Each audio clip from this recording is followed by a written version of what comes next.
Welcome to another Patty Stamps video tutorial. My name is Patty Bennett and I am an independent Stampin' Up! Demonstrator. Today we are going to make these cute watercolor cards with this lady and her umbrella walking in the rain. And I'm calling this a 1-minute watercolor tip because literally that's about all it takes to watercolor in her dress. We have stamped with the Beautiful You stamp set onto watercolor paper with our archival Stampin' Up! Black pad. And let's hold this close so you can see. She's actually cut out, so her body, dress, legs are cut out, mounted on top of the printed piece of paper from the Serene Scenery paper stack, and then her umbrella is also stamped and cut out and pieced on.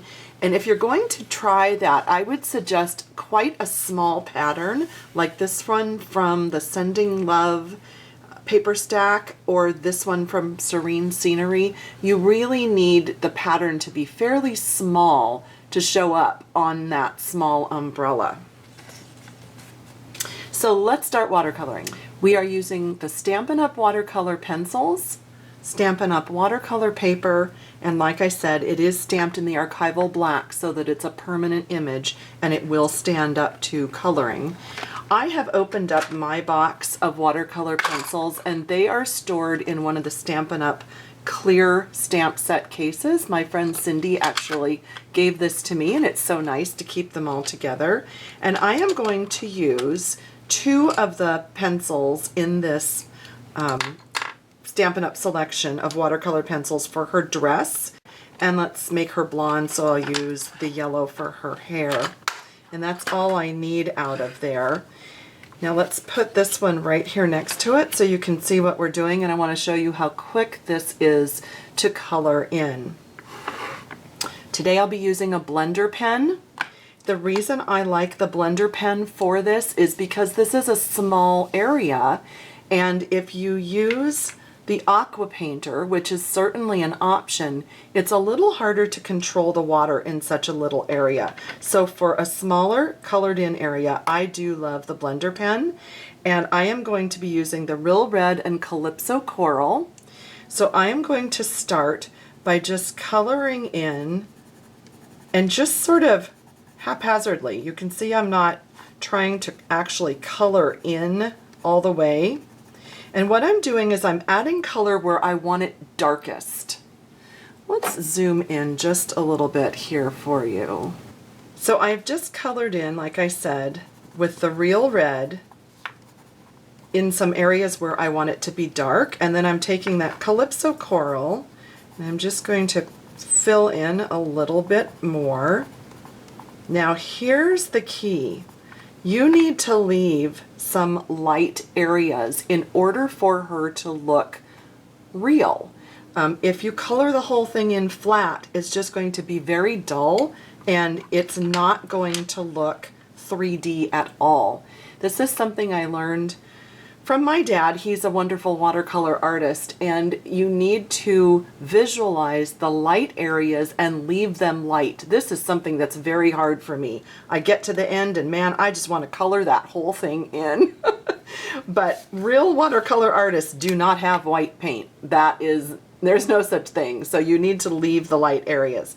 Now on the blender pen, on a scratch paper, I always scribble off first just to make sure that if there was any residual color, it's not going to transfer to my new project. And then all I am doing is coming in and blending those colors, and you'll see how I am making sure that I'm leaving a little bit of light area there. These just melt together beautifully when you color them in with the blender pen. I mean, literally it just melts together. It's beautiful. And then what you can also do is you can use your Stampin' Right marker and you can put in a little extra red, or any color, whatever color you're working with, and then you can use your blender pen again and blend that into your watercolor pencils, and that'll just give a little bit more vibrant look, and it will help to deepen that color. So that's just basically all there is to coloring in her dress. Then I'm going to scribble off the red. Now for her skin, which is just basically her legs on this one, I am using that same Cameo Coral, and I am picking up color on my blender pen off of the pencil. I'm just going to test it here to see how that is. That's pretty good. And then I'm going to color with that color.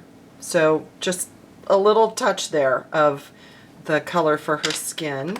And then I said we would make her a blonde, so I'm just going to scribble in the Daffodil Delight. Again, check my pencil, make sure there isn't, my blender pen, make sure there isn't any color, and then just blend that color.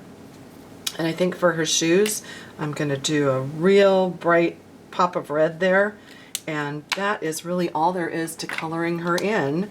And then it's going to look like this. So I cut it out with my paper snips, and I stamped it again, like I said, onto the small print. On this one I stamped it onto the polka dot paper and cut it out. On this one I just stamped it onto this pattern and cut it out, and then I did the blue dress. So let me show you quickly how to finish off that card.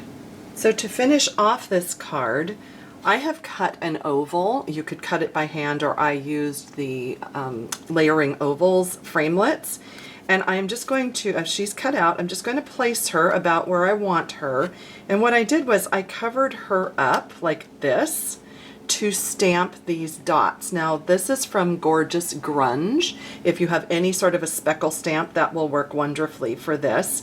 And I used my Island Indigo ink pad. And I wanted to make sure that she was not covered up with these raindrops. So, let's see, do one sideways maybe up here. So that way it masked off where she will be, and there isn't rain under her umbrella. I thought that was pretty cool. The other thing I did was I used this image. It is in the same Beautiful You stamp set, and I inked it, and then I placed it down here where her feet would go. And then I used my aqua painter, and I just kind of blurred it out a little bit so that it wouldn't be quite as harsh of an edge of stamping. And then I put her on top, and I cut the umbrella out and added that to it.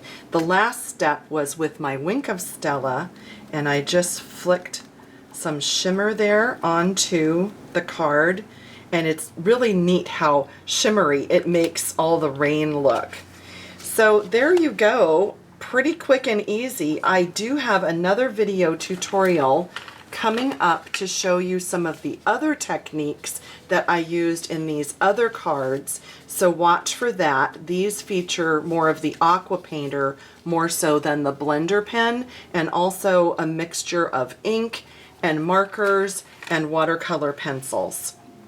If you need any of these Stampin' Up! Supplies, please let me know so I can help you with an order, or go to pattystamps.com and click on Shop Online. Thanks so much for joining me.